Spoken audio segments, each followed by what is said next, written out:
Hello दोस्तों, स्वागत है आपका मेरे यूट्यूब चैनल मोस्ट एंगे इन्फॉर्मेशन में। आज मैं एक नई इन्फॉर्मेशन लेके आया हूँ जो कि सीआरपीएफ ट्रेडमैन के रिजल्ट डेट से संबंधित जानकारी के बारे में है। साथ में आपको बताऊंगा कि आपकी कट ऑफ जो है वो कितनी जा सकती है, तो इसके बारे में हम बात करेंगे। तो चलिए वीडियो को स्टार्ट करते हैं और आपको बताते हैं कि जो आपका रिजल्ट है वो कब तक आएगा। तो उससे पहले हमें कुछ तथ्यों को जानना होगा, तो चलिए पहले स्टार्ट कर लेते हैं। तो जैसा कि आपको पता है कि आपका जो सीआरपीएफ का जो पेपर हुआ था ट्रेडमैन का, वो पेपर हुआ था 2 जुलाई से हुआ था। कितने तारीख को? 12 जुलाई तक हुआ था। ठीक है, 2 जुलाई से 12 जुलाई तक आपका पेपर हुआ और उसके बाद 12 जुलाई को पेपर होने के बाद 18 जुलाई को आपकी आंसर की आ जाती है। 18 जुलाई को आपकी आंसर की आती है और सभी ने अपना आंसर की मैच किया और आंसर की मैच करने के बाद सभी के अच्छे अच्छे नंबर बन रहे थे। उसके बाद क्या होता है, आपके सीआरपीएफ में जो होता है पोस्टें जो है वो घटा दी जाती है। ठीक है, पोस्ट को कम कर दिया जाता है। कुछ ऐसी ट्रेडें थी जहाँ पे पोस्ट कम कर दिया गया और पोस्ट कम करने के बाद पोस्ट ऑप्शन चेंज होने लगा, क्योंकि जो उसमें वैकेंसी में डाले थे उनका जो होता है कम हो गया, तो उसीलिए वो चेंज करने के लिए आया था।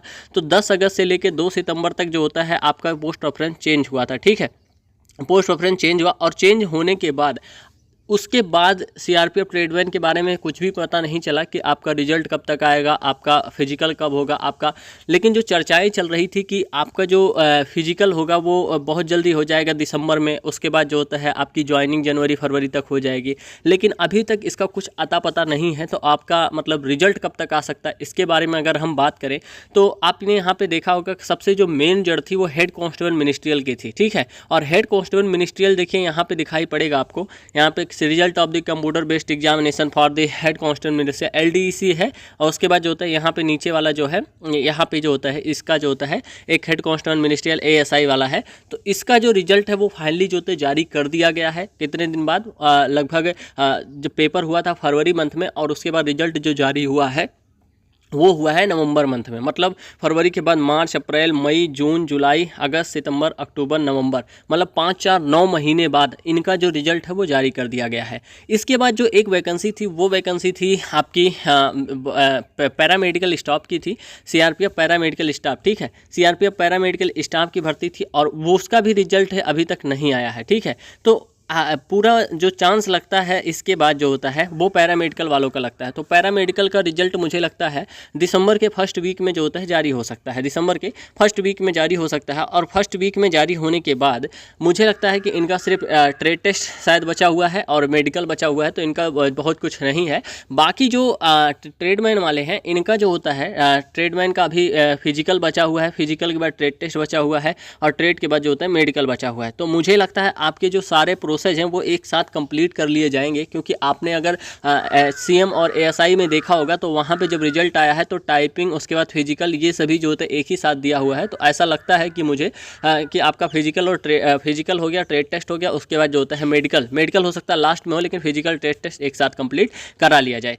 अब बात रही आपके रिजल्ट की, तो आपका रिजल्ट कब तक आ सकता है, तो इसके बारे में अगर हम बात करें तो सीआरपीएफ में अभी कोई भी भर्ती जो है वो रुकी नहीं हुई है। एक ही वही मैं बता रहा हूँ, पैरामेडिकल का जो है वही पैरामेडिकल रुका हुआ है, लेकिन पैरामेडिकल के बाद आपका जो नंबर आ जाएगा। तो जैसे ही पैरामेडिकल का रिजल्ट आएगा, यानी कि अगर दिसंबर फर्स्ट वीक में पैरामेडिकल का रिजल्ट आ गया, ठीक है, फर्स्ट वीक में, आज भी जारी हो सकता है, ऐसी बात नहीं है। अगर रिजल्ट आ गया तो रिजल्ट आने के बाद जो होता है आपका रिजल्ट भी उसी दिन भी जारी हो सकता है, 1-2 दिन बाद भी जारी हो सकता है। तो आप लोग को फाइनली तैयार रहना होगा जिनके अच्छे नंबर बन रहे हैं। ठीक है, तो आपका रिजल्ट मुझे लगता है दिसंबर के फर्स्ट वीक में ट्रेडमैन वालों का भी आएगा और पैरामेडिकल वालों का भी आएगा। ठीक है, इसके बारे में अब बात हो गई। अब बात रही कट ऑफ की कि कितने नंबर अगर आपके बन रहे हैं, तो मुझे लगता है आपको फिजिकल की तैयारी और ट्रेड टेस्ट की तैयारी करनी चाहिए।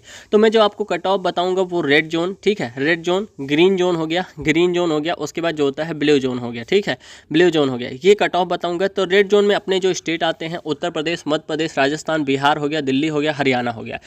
ब्लू जोन में जो आते हैं असम, त्रिपुरा, मेघालय, मिजोरम हो गया, उसके बाद ओडिशा हो गया, पश्चिम बंगाल, हिमाचल प्रदेश, उत्तराखंड हो गया। वहीं पे ग्रीन जोन में आते हैं तमिलनाडु, कर्नाटक, केरल, महाराष्ट्र, गोवा, गुजरात, ये सभी जो स्टेट हैं वो ग्रीन जोन में आते हैं। सबसे पहले अब हम रेड जोन की बात करेंगे। तो रेड जोन में जो आपकी कट ऑफ जानी चाहिए वो क्या जानी चाहिए? जनरल में जिन भी कैंडिडेट के मान के चलिए 70 नंबर हैं, वो मुझे लगता है फिजिकल के लिए भी जाएंगे और 1-2 नंबर अगर ज़्यादा होगा तो फाइनल के लिए भी जाएंगे। OBC कैंडिडेट, जिन भी कैंडिडेट के 68 नंबर हैं, वो मुझे लगता है फिजिकल और फिजिकल के लिए भी जाएंगे, 1-2 नंबर ज़्यादा हुआ तो फाइनल के लिए भी जाएंगे। और EWS कैंडिडेट, जिन कैंडिडेट के 68 नंबर हैं वो मुझे लगता है फिजिकल और फाइनल के लिए जा सकते हैं। ठीक है, फिजिकल के लिए भी जाएंगे और 2-4 नंबर ज़्यादा हुआ तो फाइनल के लिए भी जाएंगे। वो ट्रेड पे निर्भर करेगा कि कौन सा ट्रेड आपका है। SC कैंडिडेट, जिन भी कैंडिडेट के मान के चलिए 66 नंबर हैं वो मुझे लगता है फिजिकल के लिए जाएंगे और 2-4 नंबर आप देख लीजिएगा तो वो आप फाइनल भी हो सकते हैं। ST कैंडिडेट, जिन भी कैंडिडेट के मान के चलिए 64 नंबर है वो मुझे लगता है फिजिकल और फाइनल के लिए जा सकते हैं। ठीक है,